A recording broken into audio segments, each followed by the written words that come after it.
YouTuber నా అన్వేషణ వివాదాస్పద వ్యాఖ్యలు చేశారని చెప్పేసి దానికి సంబంధించి పంజాగుట్ట పోలీస్ స్టేషన్లో అతనిపై అయితే కేసు నమోదు చేయడం జరిగింది. మరి ఈ కేసుకు సంబంధించి మనతో పాటు మాట్లాడడానికి సిఏ రామకృష్ణ ఉన్నారు.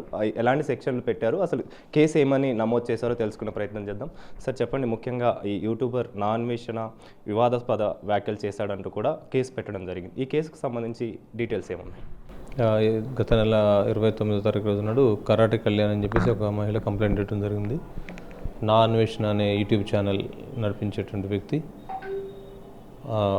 హిందూ మతాన్ని కించపరిచే విధంగా, హిందూ మతానికి సంబంధించిన దేవతలను కించపరిచే విధంగా మాట్లాడారని, అదేవిధంగా సినీ నటుడు శివాజీ మీద కూడా అతన్ని బెదిరిస్తూ చంపాలని చెప్పేసి అతన్ని వ్యాఖ్యానించడం చెప్పి కంప్లైంట్ ఇవ్వడం జరిగింది.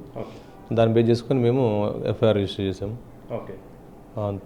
బిఎన్ఎస్ సెక్షన్స్లో 351 clause 2 criminal intimidation, outraging of modesty of women, తర్వాత 299 బిఎన్ఎస్ దీంట్లో రిలీజియస్ ఫీలింగ్స్ని చేశారని చెప్పేసి, భంగపరిచారని చెప్పేసి పాయింట్ ఆఫ్ వ్యూ చేసాం. దీంతోపాటు ఇది ఇన్స్టాగ్రామ్ సోషల్ మీడియా ప్లాట్ఫామ్లో వ్యాఖ్యలు చేశారు కాబట్టి ఐటీ యాక్ట్ కూడా దీంట్లో చేయడం జరిగింది.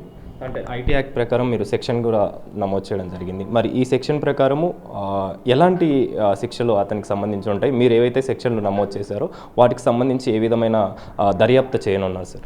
దర్యాప్తు భాగంగా ఇప్పుడు అది సోషల్ మీడియా ప్లాట్ఫామ్లో జరిగింది. మోరోవర్ జ్యురిడిక్షనల్ పాయింట్ ఆఫ్ వ్యూలో ఇష్యూ కూడా మేము దీంట్లో లీగల్ ఒపీనియన్ తీసుకోవాల్సి ఉంటుంది.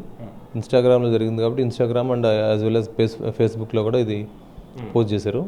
ఇద్దరికి కూడా సర్వీస్ ప్రొవైడర్స్కి మేము లెటర్స్ పెట్టాం. దాని మీద ఇన్ఫర్మేషన్ కలెక్ట్ చేసిన తర్వాత ఫర్దర్ ప్రొసీడ్ అవుతాం.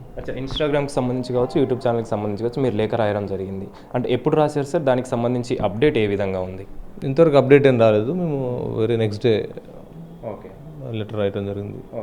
సార్ ఇప్పటివరకు కూడా పంజాగుట్ట పిఎస్ పరిధిలోనే ఇప్పుడు కేసు నమోదైంది. కొన్ని ప్రాంతాల్లో కూడా, అంటే కొన్ని పిఎస్లో కూడా నమోదు చేయడం జరిగింది. ముఖ్యంగా యూట్యూబ్కి సంబంధించి ఇతను హిందూ మతానికి సంబంధించి కావచ్చు, హిందూ దేవతలకు సంబంధించి కావచ్చు, వివాదాస్పద వ్యాఖ్యలు చేశాడని చెప్పేసి రావడం జరిగింది. ఈమె ఒక్కతే కేసు పెట్టారు, ఇంకా ఏమైనా కేసులు రావడం జరిగిందో దానిపైన ఏం మాట్లాడారు? పంజాగుట్ట పోలీస్ స్టేషన్ వరకు అయితే ఈ ఒక కంప్లైంట్ అనేది వచ్చింది. బట్ ఇది సోషల్ మీడియా ప్లాట్ఫామ్ ఇన్స్టాగ్రామ్లో జరిగింది కాబట్టి ఆమె ఇక్కడ ఉండే రెసిడెంట్ కాబట్టి ఆమె ఇచ్చిన కంప్లైంట్ మేము తీసుకొని ఎఫ్ఐఆర్ చేయడం జరిగింది.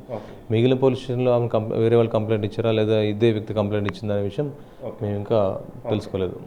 సార్ శిక్షలకు సంబంధించి, అంటే మీరు కేసు ఏవైతే నమోదు చేశారో దానికి సంబంధించిన దర్యాప్తుల భాగంగా అతన్ని రప్పించే అవకాశం ఉంటుందా, లేదా ఎలా ఉంటుంది ఫర్దర్గా దానికి సంబంధించిన దర్యాప్తు?